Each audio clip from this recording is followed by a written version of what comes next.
You're listening to Systemic, a podcast about race. I'm Dan Kimbrough, your host, a content creator, educator, diversity and inclusion advocate, and father. Each episode, we will explore a new aspect of race and racism in America. The aim to educate and explain the intertwining of race as a systemic part of American culture. We hope each episode enlightens and drives you to work towards an anti-racist future.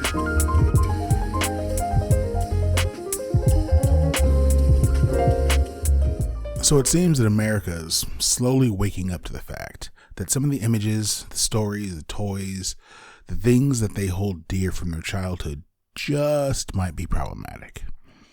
And people are crying out, how dare you come for our precious memories? Coming after my childhood, the things that I grew up on. How dare you?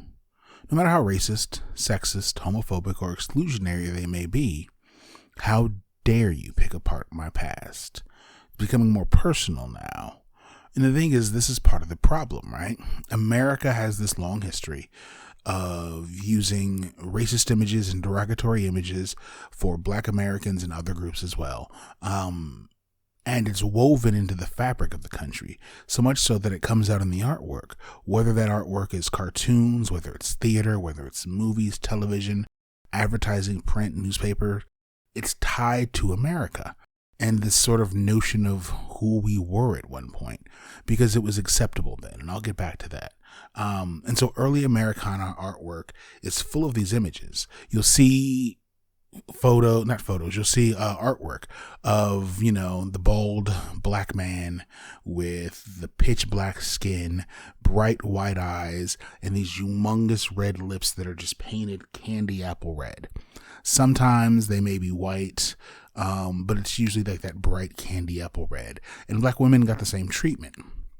You'd see the large, overweight, portly, docile Mamie figure, or the very shapely Jezebel figure, but still pitch black, bright white eyes, and big red lips. And I know you've seen the images. They were turned into ashtrays, they were turned into lamps and other sort of porcelain artwork, lawn jockeys at one point in time. And you can probably still find these things if you look up Americana on eBay, which speaks to something, right? This is part of Americana. And so this is woven into American history, and it is problematic. And we can go back and look. Even before we had print and other forms of media, look at the early minstrel shows. You would have white men dress as these horrible images. This is where blackface comes from. You'd have them paint their face all black, and they'd put white around their eyes so that their eyes stood out, and they'd put these humongous red lips on to portray this image of what Black people were. And early on, Black people weren't allowed to even act in these roles. So you had white men dressed up as these characters. Well, when Black men were allowed to actually act in these roles, because these were the only roles available, they made them wear blackface as well. So you weren't Black enough, because we want the image of Black people to be this pitch black character, these large red cartoonish lips, these bright bug eyes. That's the image we want of Black men. And so when you start looking at this artwork, whether it's in cartoons and Disney's, and Looney Tunes, Warner Brothers, all those groups, they're all guilty of it. You'd see these images pop up. And, this is this notion that's where we are with Dr. Seuss. And I'll get to the Dr. Seuss example specifically, but we need to understand the larger context. And people are arguing that, well, Dr. Seuss didn't make me racist. Reading those books were tied to my childhood, and I'm not a racist. And we've discussed the idea that you can not be a racist and still take part in a racist society. And so we'll move on from that aspect. But this notion that children's books and images can't teach racism is actually asinine. We literally learn from images as children. And at a young age, those images actually help shape our understanding of the world and those around us. And so if as children we are consistently bombarded with these negative images, And yes, your parents and school may not think they're negative, but they are negative images. The artist knew what they were drawing. The publisher knew what they were publishing, and they are these negative images. And so if that's what you're seeing very early on in life, that helps to color the world you live in.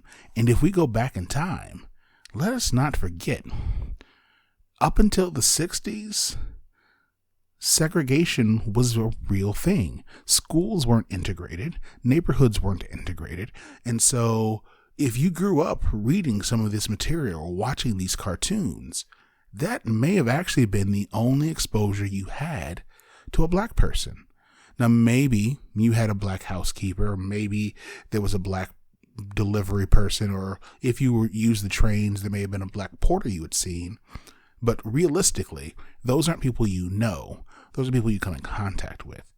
You have more affinity to characters in television shows than you do to people you see on a regular basis just out and about. And so these characters, again, what people are arguing about, right? These books and these characters, they have woven their way into the tapestry of these people's lives. And so, again, this notion that these books, these images aren't harmful, they don't matter, they're not teaching us anything, they're just cute little books. No, they really are teaching us these things. All of this is to say that racist imagery has been around a long time in this country. And so we have to check those images today. We have to make sure that we're not going to repeat those things. So yes, your beloved childhood memories are full of racist images. And the thing is that regardless of the intent, whether the author really wasn't trying to do harm or whether they were racist images. And you have to understand that. They were racist images, and they still are. Society didn't change. Society is just holding them accountable. And here's a great example. Look up the book Little Black Sambo. The book came out, I believe, in 1888, late 1800s. And the author felt that she had done this great thing because the heroes in the book were black, and that the images and the way she drew them were less stereotypical and less derogatory than other images of black people at the time.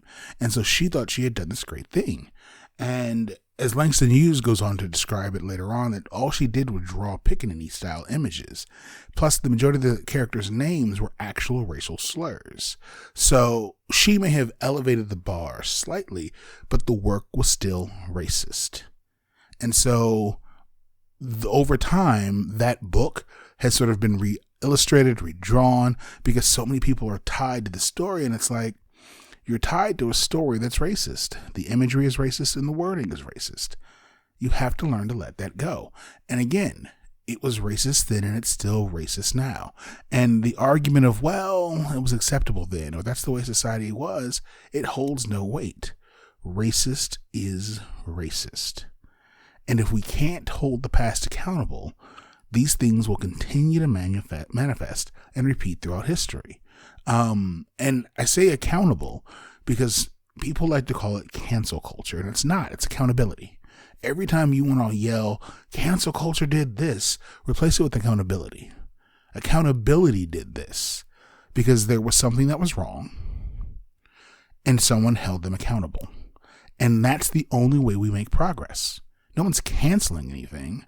We're asking for accountability. That's real change, real transactional change, right? Not a think tank, not a discussion, not a tweet thread, actual change to happen. So now let's focus on Dr. Seuss.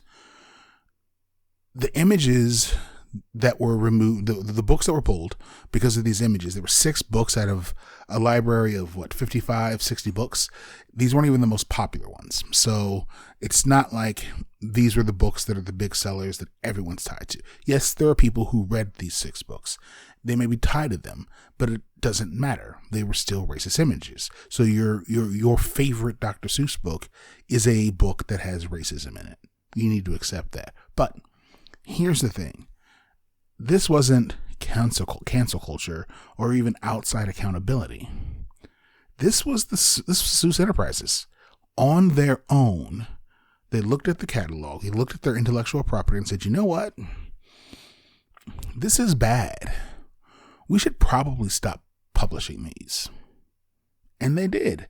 And that in and of itself is a humongous step forward. They, on their own, looked at their IP and said, we should stop publishing this.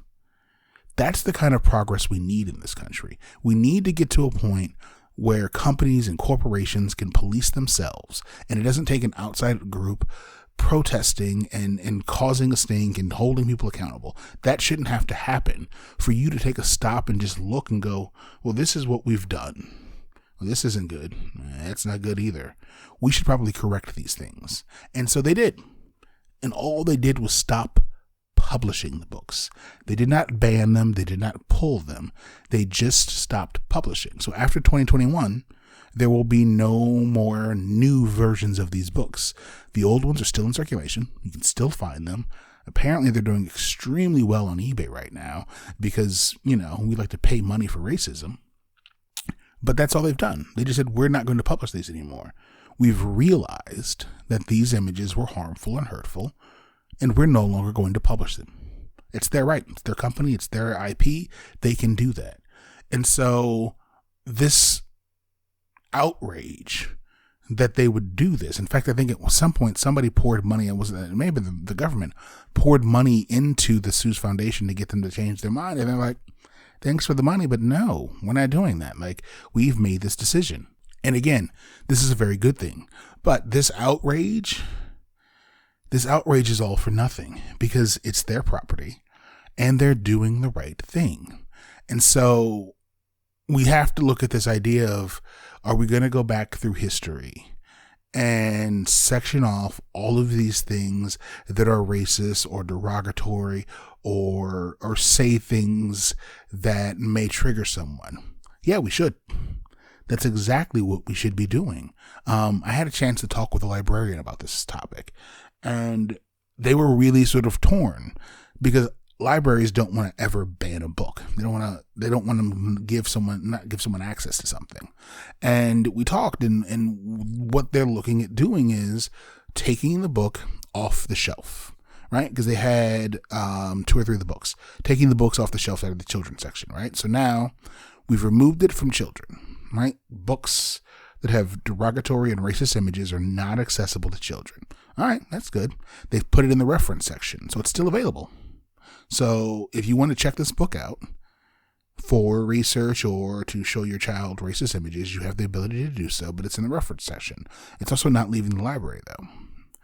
So they've controlled access to it, but you still have access to it. It's not being banned. It's not taken away for anyone out to see. And so that's a viable solution. If the person who owns the product says that the product is flawed, but you as the vendor, was what we'll call the library, are the person who gives access to the product, well, then you just adjust your access. Make it so it's still available to people, because again, the Seuss Foundation didn't ask for all the copies to be destroyed.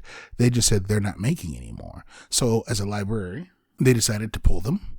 They're in the reference section. They're still available. And they're discussing maybe putting a sticker on the outside as a warning. Just as Disney has started to do with some of its old films, they haven't pulled them from Disney Plus, but they do have a warning at the beginning of them. The same thing that we do with CDs, right? We put a parental warning sticker on CDs, which has its own terrible racist history for another show, but we do the exact same thing, right? We put explicit lyric warning on CDs to warn you that the CD you're about to purchase has explicit content. Well, what's wrong with putting a warning on a book that was meant for children now? Now, I'm not saying you need to do this to every book in the library, but this book was meant for children. Saying that this book has material that may, in fact, cause harm to those who are reading it. Right? So if there are books that are racist in the library, what's wrong with doing that? They're still available. You still have access to them. But there's a transactional move that was made. We're going to do something about it. All right? And so these are the things that need to be happening going forward. And if we go back to the story about Little Black Sambo, that book has a long history, but it proves why we need to make accountability a thing. In the 60s and 70s, there was a restaurant that opened called Sambo's. And a lot of the artwork in the restaurant was the artwork from the book. So imagine going to eat at a restaurant, sitting down and seeing these pickaninny racist depictions of black people. The restaurant was built on the idea of this book. So because we don't check it, this is what happens. The restaurant went under, for the record. People protested. They called it a racist restaurant, all these different things. They tried changing names. They tried changing some of the interior artwork, but the damage was already done, right? Eventually, they were checked and held accountable. And that's why we have to do these things. We have to do them publicly, and we have to let people see that we're actually working towards change by educating people as to the fact that these things are wrong, that accountability leads to education. An example of how how things go horribly wrong if we don't continuously work on changing things. In 2013, there was a football team who was playing a team that was called the Indians, right? So if you've ever seen a high school football game, they have these big banners that the football team will run through, right? Well, this team, the non-Indian team, had a banner that said, "Prepare to leave on a second trail of tears," because the opposing school's name was Indian. Do you see the problem? Like, this is what we're talking about when it comes to accountability. So when it comes to going back and saying, you know what, we should probably change things. This is why we need to change things. Ignoring the fact that someone at the school did not see this humongous sign and go, it's probably not a good idea. It wouldn't have happened if we didn't have schools called the Indians, right? And we won't get into the Redskins and Chief Wahoo from the Cleveland Indians and all those things, but this is why those things can't happen, because if we have an uneducated populace who is ignorant and non-compassionate and has no compassion to these other groups, you have things like this happen. In a personal story, the first time that I was called the N-word was in kindergarten. And a little kid in class, I'm assuming we were friends because we were playing together, leans over and tells me that you're a N-word. Oh, I am? All right. No clue, right? I'm in kindergarten. I have no clue. So I go home that evening and I tell my mother, hey, did you know that I am a N-word? I still remember the look on her face. And it was one of those things that for her was terrifying. Who says this to a child? What was another child? Well, kids don't come out the womb saying things like that. So he must have heard it from his parents. Come to find out, this kid's mom worked with my mom, and it was the kid's dad.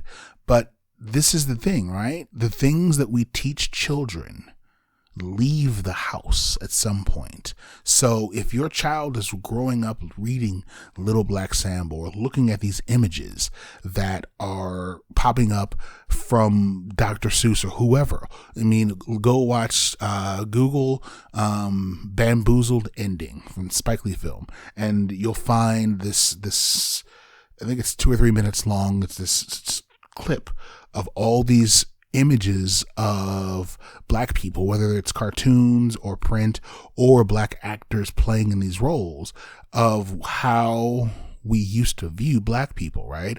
If these are the things you're feeding your children, allowing them to consume, these are the things they're going to grow up to believe to be true. And that's a problem. And so we have to continue to work to have brands and companies and people who own art that have a racist history comb through their IPs and start making these changes. And hopefully they'll do it on their own. What Seuss Enterprise did in doing it on their own, hopefully that's what we have going forward. They can sunset some of the artwork or some of the projects that they have, or add a warning. Or they could just stop releasing it as well. Whatever they do, it's progress. That's the kind of progress and accountability we need. No one's canceling anything, but we're saying, you know what? It's 2021. It's time that we start moving forward by letting go of these negative, racist, and derogatory images, whether it has to do, again, with racism, whether it has to do with sexism, whether it's homophobic, whatever it may be. We have got to start cutting ties with these images so that we as a culture can move forward. Because if we don't, we will continue to have people use these phrases and these images and these artwork, and you'll see these things and go, how did that get through the boardroom? How did no one think this was wrong? Well, it's because we're not making people accountable for the things that they're doing. And again, it has to be a transactional move. I don't want to hear about another panel discussion on how art should be viewed. No. Make a change. Do something actual. All right? The last thing I want to say is that after all of that, after this entire podcast, after all the fervor and everything that people are going through, this is a non-issue for the record, because companies should be doing this. This isn't breaking news. If a company decides on their own they want to change their brand, they're allowed to. They are allowed to. It is their brand. Again, no one forced Seuss to do this. No one forced Potato Head to rename the company Potato Head. And guess what? The male Potato Head is still called Mr. Potato Head, and the female is still called Mrs. Potato Head. They just named the company Potato Head now. That's it. But it's not a big story. But we are at a point where progress is happening. And because progress is happening, any form of change is looked at as an attack on the culture. Well, some cultures, right? We want to hold people accountable. We want people to make changes. We want people to be thinking compassionately moving forward. And so change is happening. But rather than worry about things that are actually affecting us day to day, worrying about the economy, worrying about the planet, worrying about people starving and hungry, we want to get upset because Dr. Seuss Enterprises decided we're no longer going to print racist artwork. Like, really? That's where you choose to place your anger? And again, we live in a world of 24-hour news cycles, and so the news media runs stories all the time. And on Facebook and Twitter or whatever, whenever you see this, there's that comment section, and people blow up these stories. This is a small story at the end of the day. A company decided there's some racist things in our past, and we're going to do something about it. End of story. Applaud them and move on. That's it. Thanks for listening. Systemic is a production of Park Multimedia. Thank you for taking the time to listen, and remember, to solve any problem, you have to first acknowledge that it exists.